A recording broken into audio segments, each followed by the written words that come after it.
प्रणाम भगवान। ओम श्री गुरुवे नमः।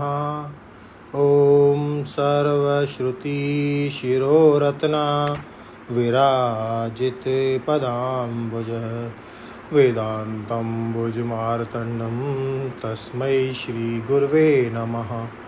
ओम शांति शांति शांति।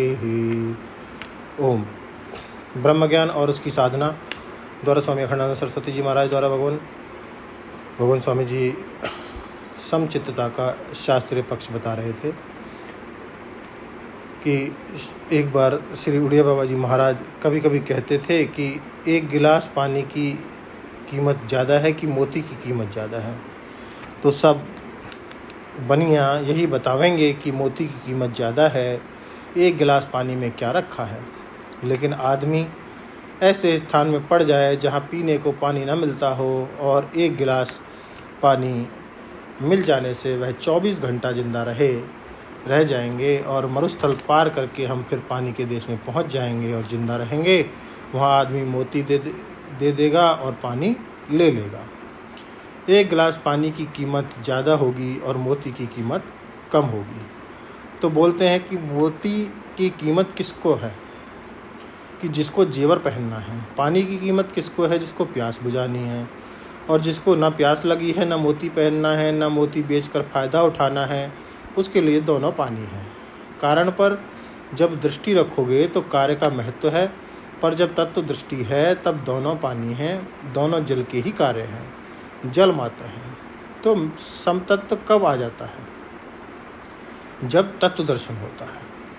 तत्व दृष्टि होने से समत्व आता है। जब आदमी नाम और रूप को पकड़ता है कि मैं ब्राह्मण हूँ तो लो करो शूद्र से दुश्मनी, मैं विरक्त हूँ तो गृहस्थी में क्या रखा है। तो समचित्त तत्व का अर्थ है अपने चित्त में समता का निर्माण करो। गीता में यह बात बताई गई कि गर्मी और सर्दी दोनों में सम रहो। मात्रा स्पर्शस्तु कौन्तेय शीतोष्ण सुख दुखदा आगमा पाइनो अनित्य तान तितिच्छस्व भारत। एक महात्मा हिमालय में रहते हैं।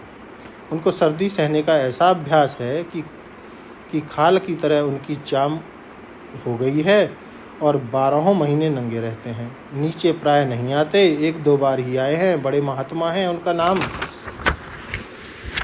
श्री कृष्णाश्रम जी महाराज है।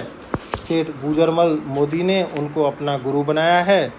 जब वे माघ मास में हरिद्वार आए तो जबकि हम लोग रजाई ओढ़ते हैं तब उनको पसीना होता था, पंखा हाँकना पड़ता था, अर्थात उनको सर्दी सहने का तो खूब अभ्यास था, परंतु यहाँ की गर्मी वे बिल्कुल नहीं सहन कर सकते थे। हम लोग गर्मी सह सकते हैं, सर्दी नहीं सह सकते। लेकिन अगर जीवन में तत्व का विचार करना है, ब्रह्म ज्ञान प्राप्त करना है, तो सर्दी और गर्मी दोनों में समबुद्धि होनी चाहिए। माने सर्दी मिटाने के लिए इतने चिंतित ना हो जाएं कि ब्रह्म विचार छूट जाए, और गर्मी मिटाने के लिए इतने चिंतित ना हो जाएं कि ब्रह्म विचार छूट जाए। चाहे सर्दी हो चाहे गर्मी, उसमें ब्रह्म विचार बना रहना चाहिए। वेदांत में ज्ञान दृष्टि की प्रधानता है। अब लोग इसके सामने दूसरों की काटते हैं, पहले कर्म को ही लेते हैं। गीता की दृष्टि से जब मनुष्य चलता है तो संभव है उसके पांव से छू के कोई चीज़ पवित्र हो जाए। और ऐसे भी लोग होते हैं कि उनके पांव के नीचे कीड़े मरते चलते हैं। लेकिन क्या इन दोनों का विचार करके आप चलना बंद कर देंगे?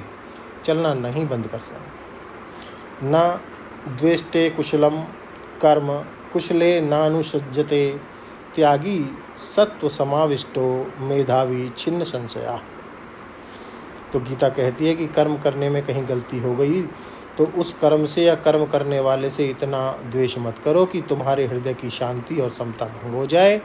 और कुशले नानुसज्जते, कर्म करने में थोड़ी अच्छाई हो गई तो उसकी इतनी तारीफ मत करो, करने लगो कि उसका इतना अभिमान कर लो कि ब्रह्मचिंतन छूट जाए, चित्त की समता छूट जाए। तो जीवन की पद्धति क्या है?